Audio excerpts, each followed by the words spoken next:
The herbalist shop had a cheery sign and was easy to find. Book 1, Eragon, Chapter 25, An Old Friend.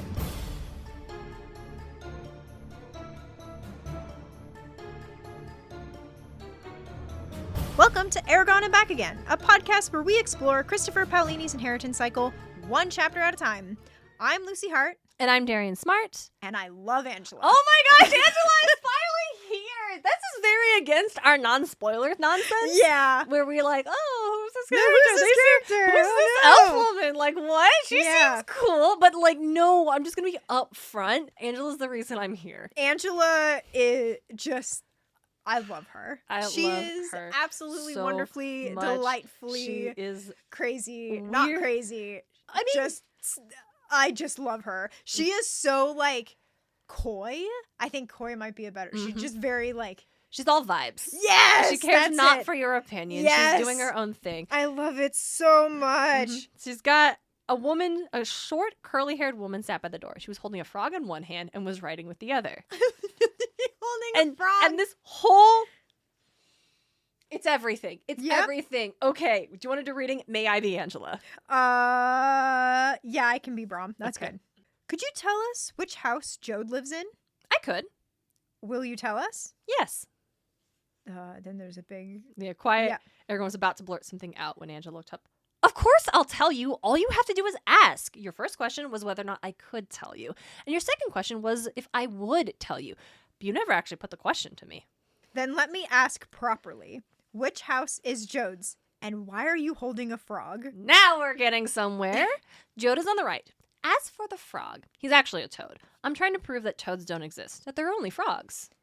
How can toads not exist if you have one in your hand right now?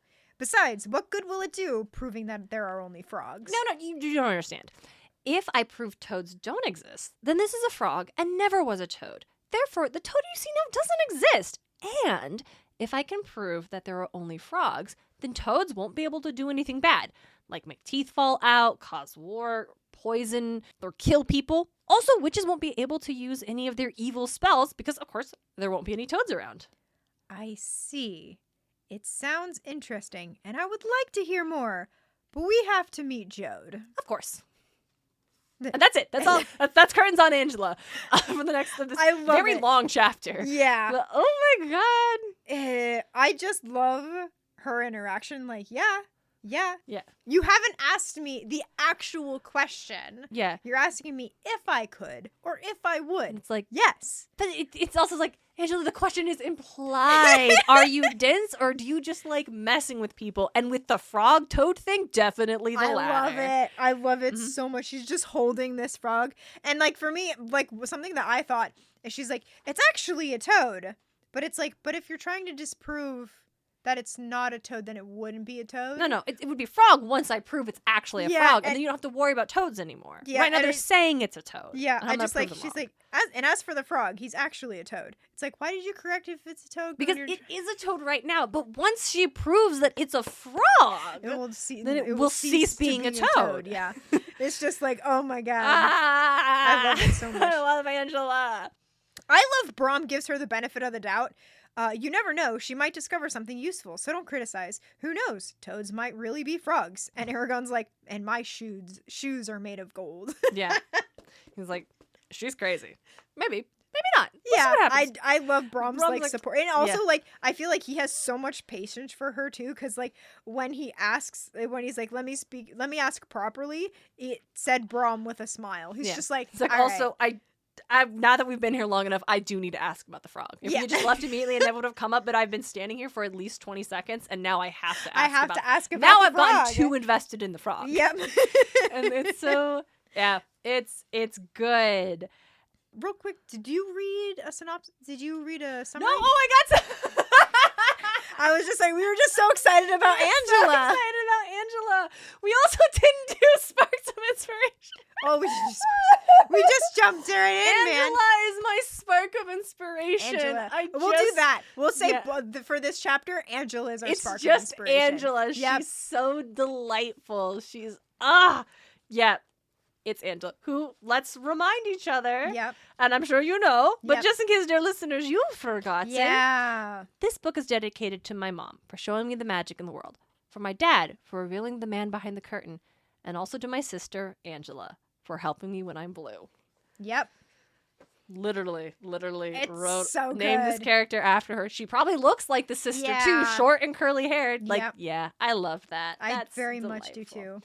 All right, so here's our synopsis for the chapter in which Angela is not mentioned. Yeah. Actually. It also is the longest synopsis for a chapter I've written so far. An old friend. Eragon and Brom connect with Jode, who is shocked to see Brom is alive. Brom explains to Jode where he had been, but clearly leaves out shared details while Eragon is present. After being sent to check the horses, Eragon uses magic to eavesdrop on their conversation. Brom tells Jode of Saphira, indicating that Jode is highly trusted, and they speak of dwarves, a queen, and other names Eragon doesn't know. Eragon visits Saphira to catch her up on their situation, then quickly returns to the city before dark. Brom prepares to go through shipment information when Eragon reveals that he can't help because he cannot read. Brom is surprised and agrees to teach Eragon how to read. Later that evening, Eragon asks if it would be possible to use magic to see the information they're looking for. Brom explains that scrying can only be done on things one has already seen. Eragon hopes to use scrying to check in on Rowan because they agree it would be far too dangerous for Eragon to connect with his cousin in person. Yep.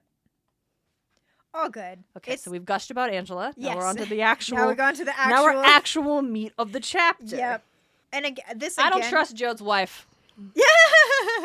Yeah, she's pretty sus. She's very, like, absolutely not. Like, that's her whole everything. It's just like, no. No. Yep.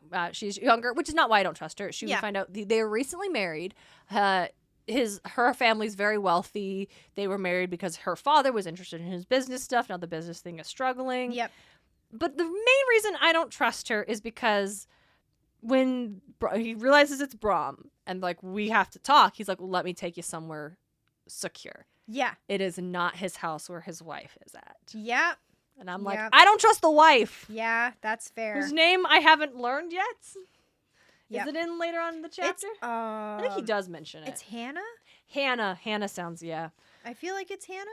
But I love Jode looking. He's like, so the way she's like, she answers the door and she's like, he's very busy. He can't see anybody. Since he's unavailable, would you please give him a message? Tell him a friend from Gilead is waiting outside. Very well. Can I make a correction on a name? I think it's Gilead. Gilead. Thank you, Lucy. Yeah. And then so she goes back in. The door suddenly flew open, and a tall man burst out of the house. His expensive clothes were rumpled, his gray hair wispy. He had a mournful face with short eyebrows. A long scar stretched across his scalp and temple. At the sight of him, his eyes grew wide, and he sagged against the door frame, speechless. His mouth opened and closed several times like a gaping fish. He asked softly, in an incredulous voice, Brom? And I like Brom's just like puts a finger to his lips, reach forward, clasps his arm, and it's good to see you, Jode. I'm glad the memory has not failed you, but don't use that name. It would be unfortunate if anyone knew I was here. And again, the freaking Brom being mysterious. Yeah, he's like, I thought you were dead. What happened? Why haven't you contacted me before? All things will be explained. God damn it, Brom. Right? They're like, okay, fine, we'll talk somewhere else. And Eragon's literally like, I hope I can learn something of Brom's past. That's cute, Eragon. Yeah, no kidding. But then, yeah, they go, like you said, they go not to the house, they go to the Citadel, right? Yeah, it's like his office. Yeah. They have to rent space at, like, all merchants are being required to rent space in this in the building. castle. Yeah. Even though he's like, I do all my work at home. So it's like, oh, the corruption in the system. There it is. Yeah, because it's, what do they say? They say, he says there's a reason. I can't remember. Oh, gosh. It's when they leave. So it's much later. Oh, it's when they're leaving? Okay. Yeah. Okay, then we can go back to that. Yeah. It's not super important. It was Yeah, just I thought no. that was interesting, and that's why he has this space. Absolutely. Go ahead. But so we get a couple interesting things, and we don't need to go beat by beat. I'm assuming a lot of our listeners are reading along too. Yeah. But I think this is really interesting. So, like, the first thing he talks about, Jode, is like, oh, you old man have some explaining to do. Brom, who are you calling old man? The last time I saw you, there was no gray in your hair. Now it looks like you're in the final stages of decomposition. and you look the same as you did nearly 20 years ago. Yep. And it's like, interesting. Interesting. So it's a 20 years 20 since he's got years. that. It's like, and you look the same as 20 years ago. You And look it's the like, same. that's specific. Interesting. Yep. And so we get information. It's like, he's like, okay, what's happening? He's like, do you remember what we were doing in Gilead? Gilead. Mm-hmm. Yes, of course. That sort of thing is hard to forget. It's an understatement, but true nevertheless. When we were separated, I couldn't find you. And he just kind of describes it like, I was rummaging around in crates and boxes, and fortune smiled me, for I found what we had been searching for. I fled the city and ran to our friends. They stored it in a vault for safekeeping, but no one could know I was alive, so I went north and hid in Carvajal. Eragon clenched his jaw, infuriating that Brom was deliberately keeping him in the dark, which he is. Yeah, and it's like, because it's like, I do like, it's like, I fled the city and ran to the, Brom hesitated and glanced at Eragon, then said, ran to our friends. Why, Brom? Yeah. Why? Yeah. Why are we doing this? It's is this so obvious, hey, like... Here's a real question. Is it Brom not wanting to reveal things to Eragon, or is it Paolini not wanting to reveal things to us, the readers? That's true. What true. it's starting to feel like. It does. It has a little bit of both, because I feel like I can, like, knowing the whole story as we know it, like, I feel I'm not gonna, I'm no trying spoilers. not, avoid spoilers. I think it is Paolini is keeping stuff from us. I think this is where it gets a bit weighty in that area. Mm-hmm. I also think, like, Brom is trying to still protect Eragon in a way, or coming off as, you're not ready to know everything. That's what it feels like, because it's like you are literally bringing him to this friend who you trust enough to... Because, like I said before, like, they'll talk about it, then Jode's frowned. Then our friends knew you were alive all along? But if he hasn't heard from the friends, but if they haven't sent you a message, how do you know that it was? Eragon's uncle was brutally killed by the Razak. Brom interrupts him. And it's like, oh, they burned his home. I was like, I see. Okay. And then he switches topics. He's like, but then why did the Razak come here? And he's like, hey, we have this oil. Could you show us who bought it? Like, who bought it? Like, what happens? And then they're... Oh, and this is when they talk about traders such as myself aren't allowed to handle them. They fear that they will falsify the results, thus cheating the empire of its precious taxes. Mm-hmm. Which is, I think, they explain why all the records are held in the castle that they're in. Yeah. And then he asks them, like, oh, okay, like, you're welcome to stay in my house. Do you have another name? And they're like, yes, I'm Neil. This is Evan. And then that's when Jode drops the, Eragon, you have a unique name. And then, like, very few, and then he, like, basically is like, oh yeah, I know it was the name of the first writer, and he's like, whoa, Eragon was startled that Jode knew the origin of his name. Mm-hmm. And then Brom again, like, kind of interrupts the conversation and is like, could you go check on the horses and make sure they're all right? I don't think I tied Snowfire to the ring tightly enough.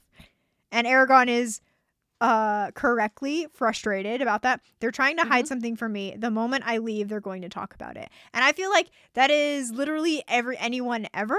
Everyone's like, they're asking me to leave so they can talk shit behind my back, or like talk about something they don't want me to hear. Yeah, and I'm like, dang it, especially for a 15-year-old being like, well, son of a... And so Eragon is out there and he's like, if only I could hear what they're saying. You know, he once taught him words that would enhance his hearing.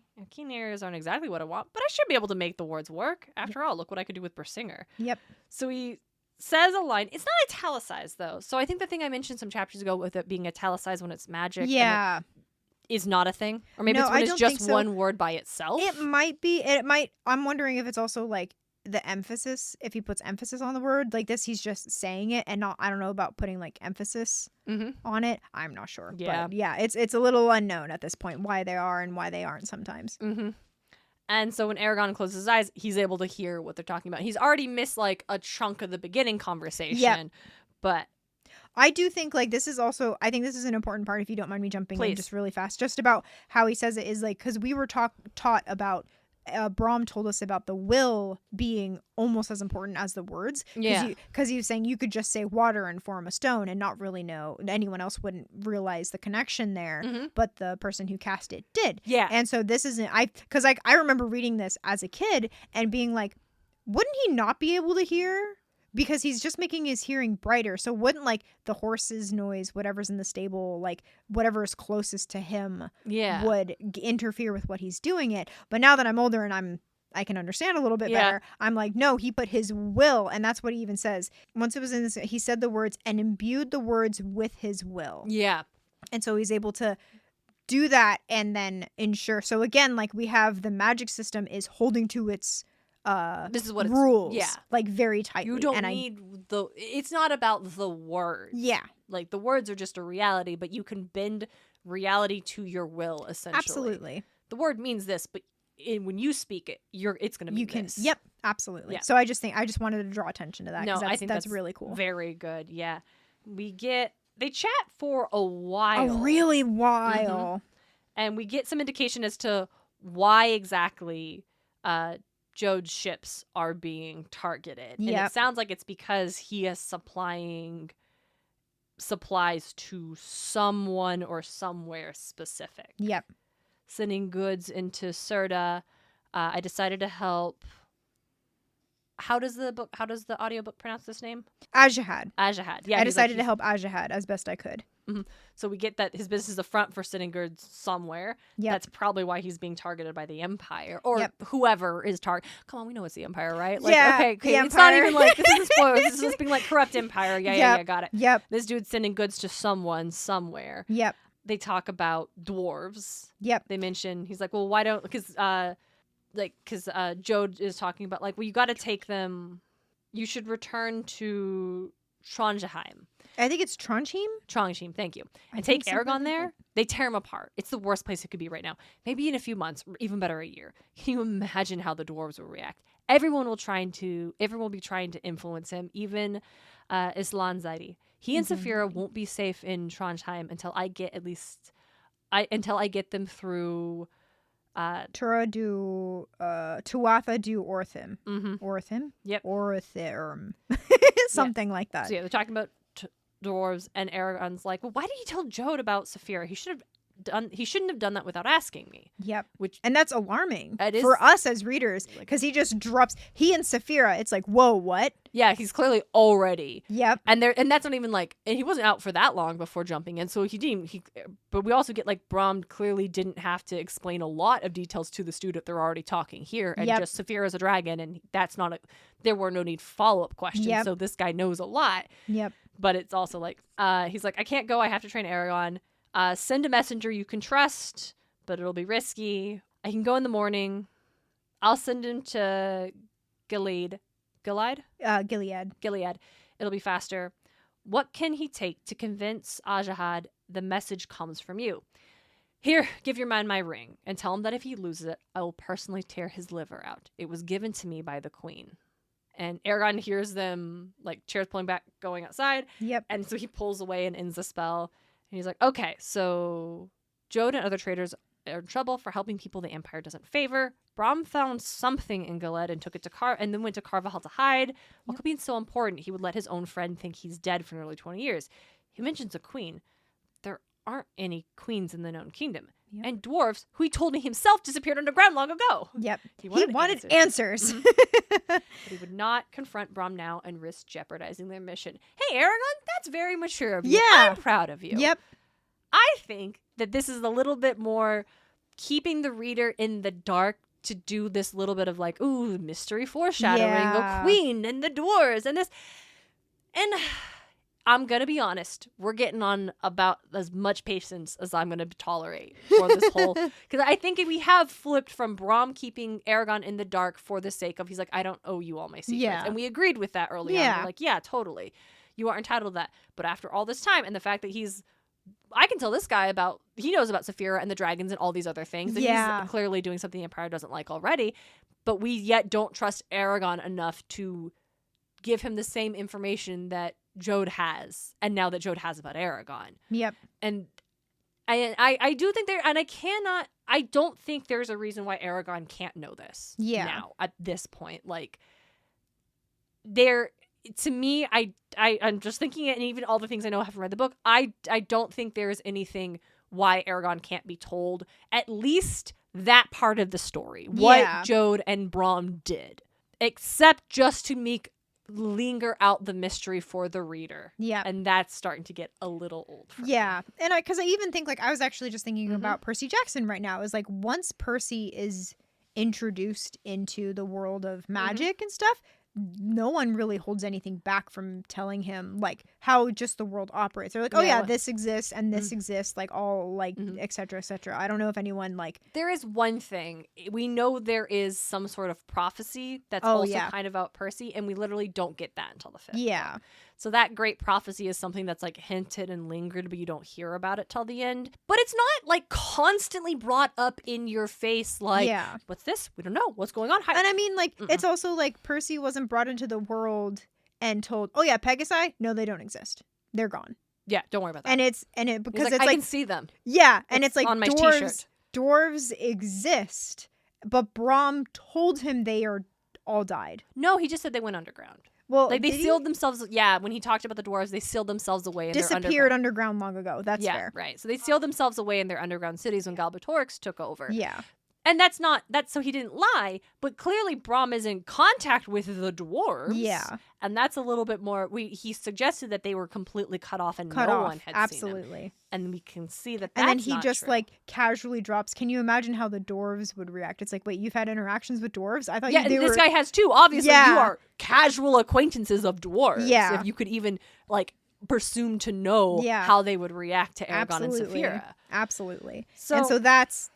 Yeah, it's definitely like I definitely see your point, because it's like it's getting to a point where it's like, what does this serve except to keep us, the reader, to be surprised with more information later? Yeah, because I think it is like, I think like the overall, like, not excuse, but like explanation is, oh, it's to keep Eragon safe. It's to keep Eragon safe. It's to keep Eragon safe. If he knows too much, people... And I mean, that is also... That's also real. He can't close his mind off. He can't close his mind off. So Brom can't necessarily tell him these things, because someone could just take it from him. I think that's maybe something we should be... Unless it's something that comes up in later chapters soon that I don't remember, that, like, Eragon gets frustrated, like, obviously this, and you are taking...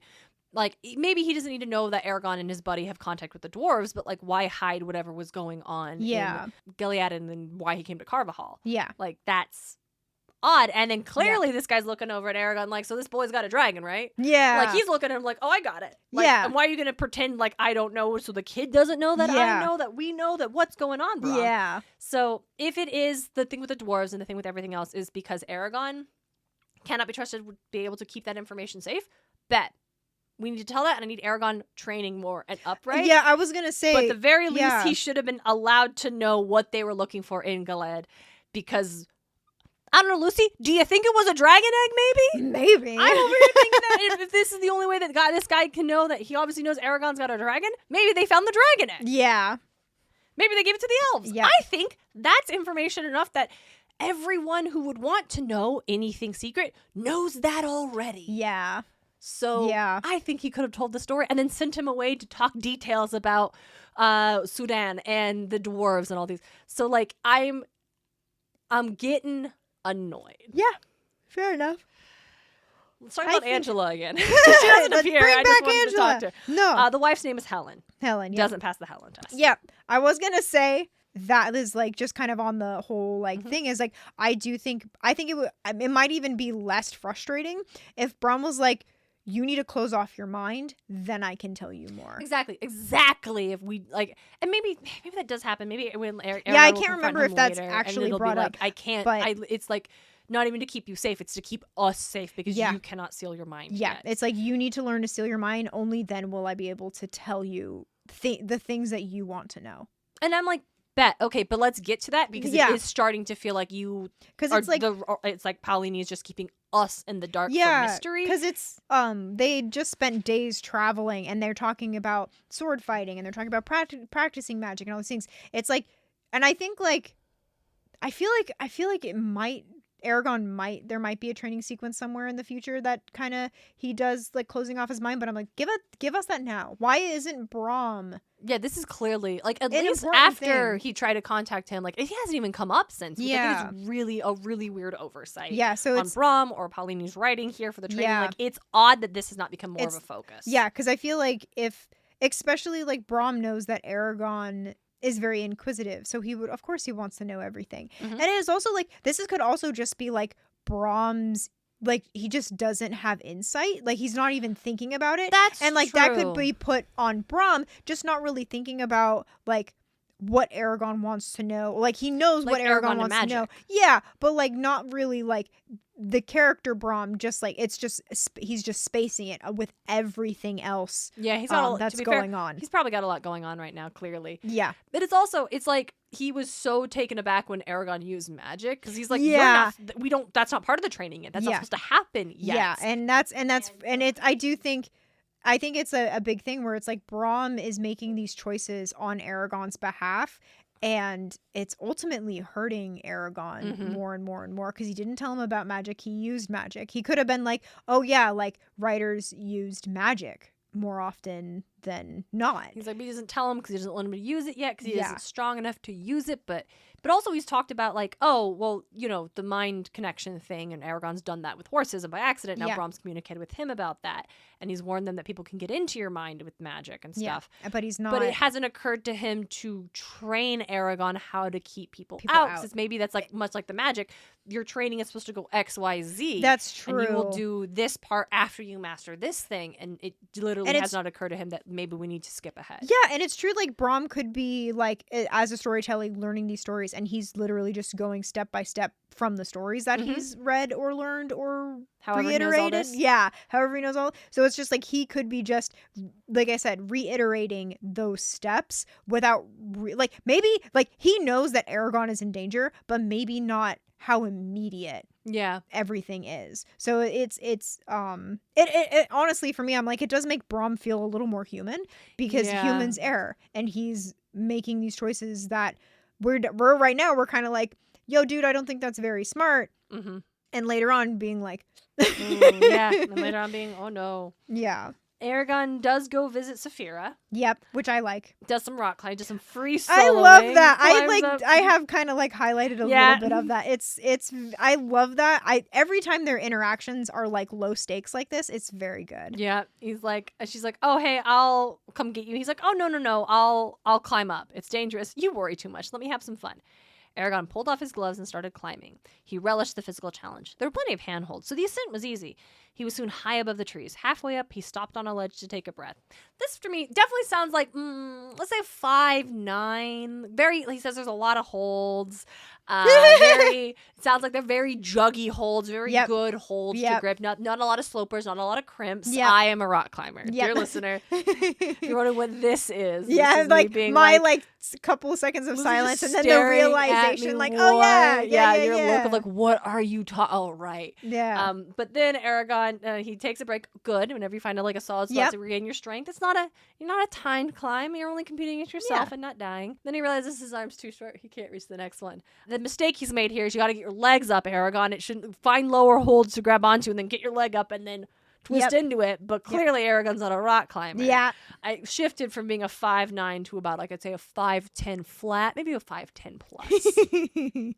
I do really like just really fast, not to rain on your Saphira saying if you had gone left or right, yeah, you would have. but just like this is so 15-year-old. He's like, I'm just gonna climb this rock, and it's very for me. It's like these little like sprinkles of like just like Eragon's 15, Eragon's 15, just like make me really happy. Like when I was 15, if I saw a tree, I'm climbing that. Oh like, yeah, absolutely. 100%. So I just really like that. But yeah, then Saphira's sassy little attitude. Oh yeah, can we do a reading? Can we do a reading? Yeah, go so ahead. he's stuck. He can't. He tried backing down, but his legs could not reach the last foothold. Yep. Saphira watched them with unblinking eyes. I could use some help. This is your own fault. Yes, I know. Are you gonna get me down or not? If I weren't around, you'd be in a very bad situation. You don't have to tell me. You're right. After all, how can a mere dragon expect to tell a man like yourself what to do? In fact, everyone should stand in awe of your brilliance of finding the only dead end. Why, if you had started a few feet in either direction, the path on the top would have been clear. All right, I made a mistake.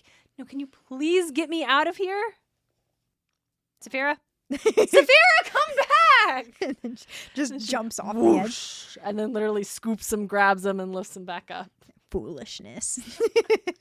I also love her thing about like literally the path up was literally like if he had started like left or right, it would have been a straight climb, but he managed to start in the one spot where the climb ends and he can't keep going. Yep. As someone who plays Legend of Zelda and gets stuck a lot on those, I feel for you, Eragon. So so they talk about whether or not Brahms is trustworthy, and Eragon's like, I really don't know. Everyone has secrets. And I like what Saphira says. Ignore all the schemes and trust the nature of each person. Brom is good. He means us no harm. We don't have to fear his plans. Yep. And so she's not real. Saphira is not like, or at least doesn't seem concerned about like, clearly Brom's, he's obviously got secrets. He's got something, he's got an agenda or goal in mind that he's not sharing. But he's not going to hurt us. So we don't actually have to worry about whatever his plan is because he has our best interests at heart. We should trust him. Absolutely. And then once they talk, he promises that he'll come back tomorrow and see her in the evening. He gets back to the town. I do really like the fact that he gets into the city before the gateway closed, and one of the guards is like, you cut that a little close. He's like, it won't happen again. And that's all their interaction. Yeah, we don't need a lot. And I really like that because it's like Eragon's on the run, basically. And they're unsure about like if he's being hunted right now by more than just the Razak.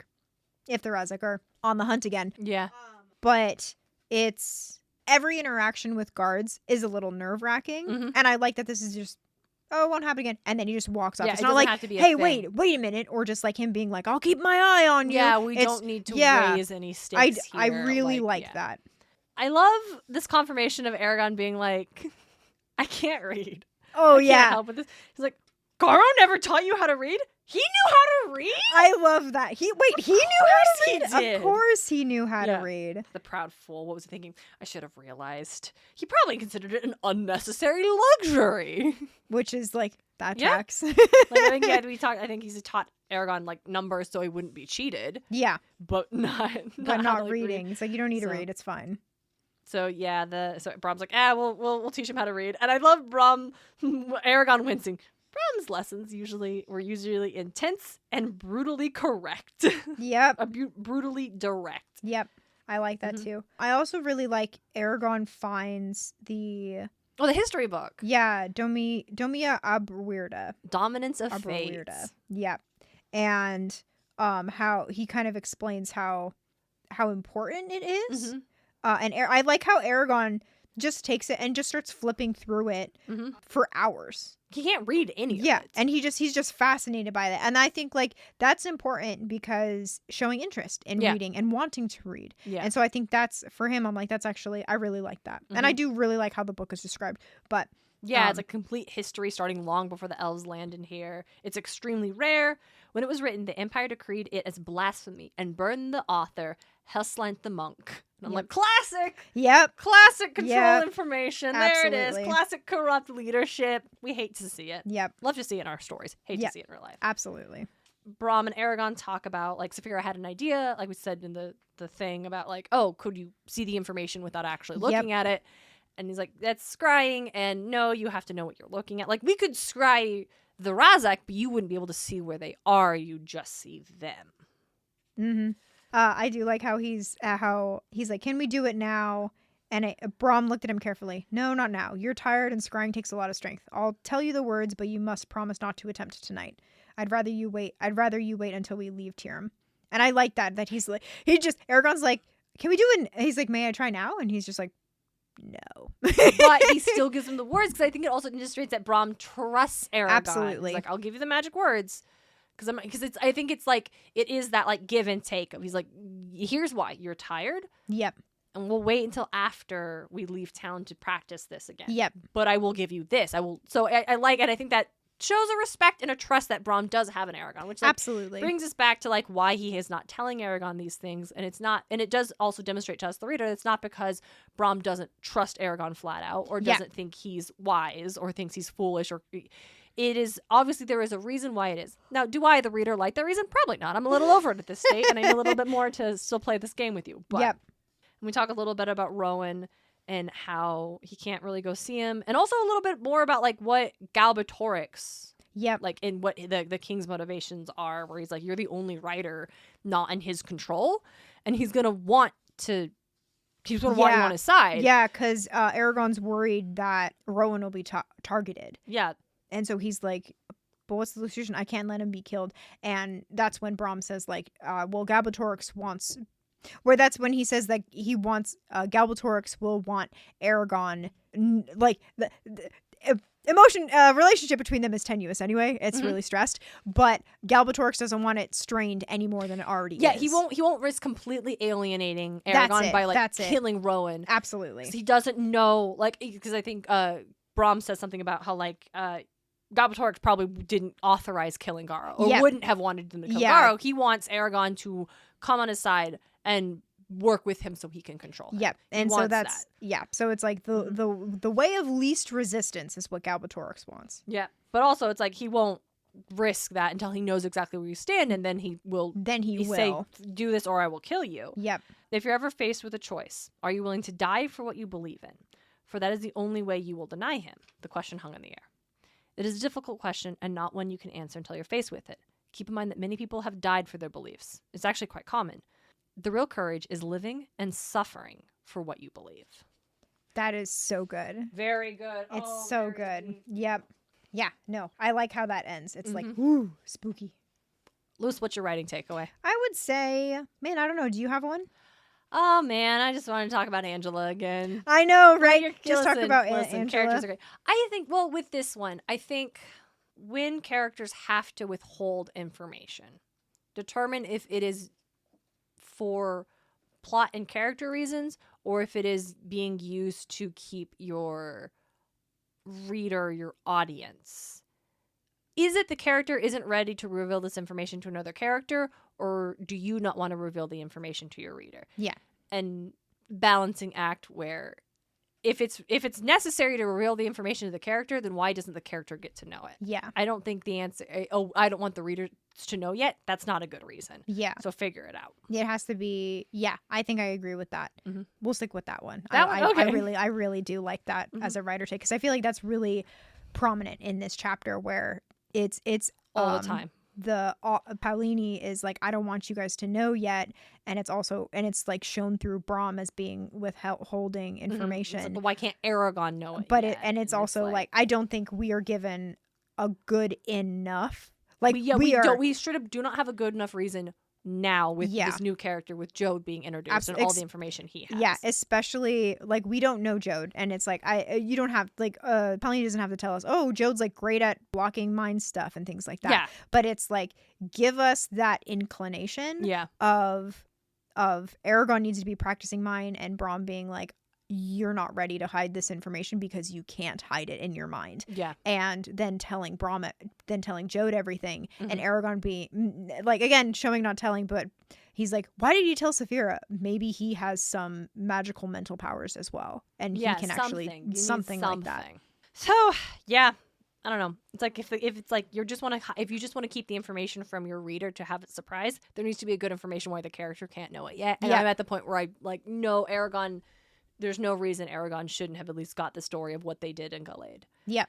But, okay, we got one more. I got from a listener. This listener is my girlfriend. Ooh. And I was like, I can't believe you just gave me permission to quote you verbatim on the podcast. This is incredible. What a gift. What a gift, babe. She sent us a whole, just a multi-paragraph, very thoughtful of what is information about I think what was like talking about characters showing anger or emotion. Yeah.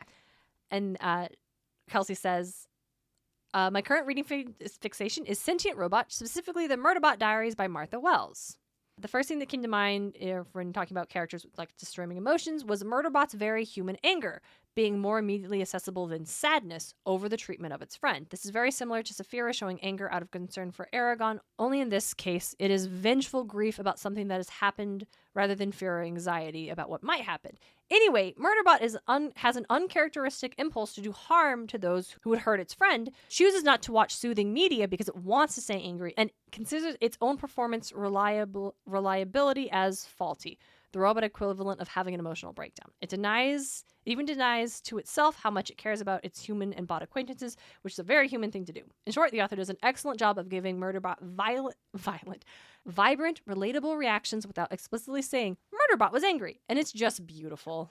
I actually really like that. Yeah. That's very cool. The Murderbot Diaries sound very good, and I gotta read that after I finish Pernesi. There you go. Which I will read, and then I need to read Chalice of the Gods, and I also have to read Daughter of the Deep. My list. Read.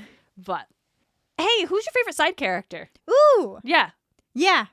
Because talking about Angela. Yeah, hey, who's a character that doesn't do much, but whenever they're around, you're just like, my best friend is here! Yeah, absolutely. For me, it's definitely Magnus Bane in the early Shadowhunters books, because he's very much a side character in the initial books. He becomes one of the main characters later on. He was supposed to get killed off, actually. He wasn't going to do anything, but Cassandra Clare liked writing him so much, and he was such a fan favorite that she's like, well, upgraded. Yeah. So, yeah, who's a character that isn't around a lot?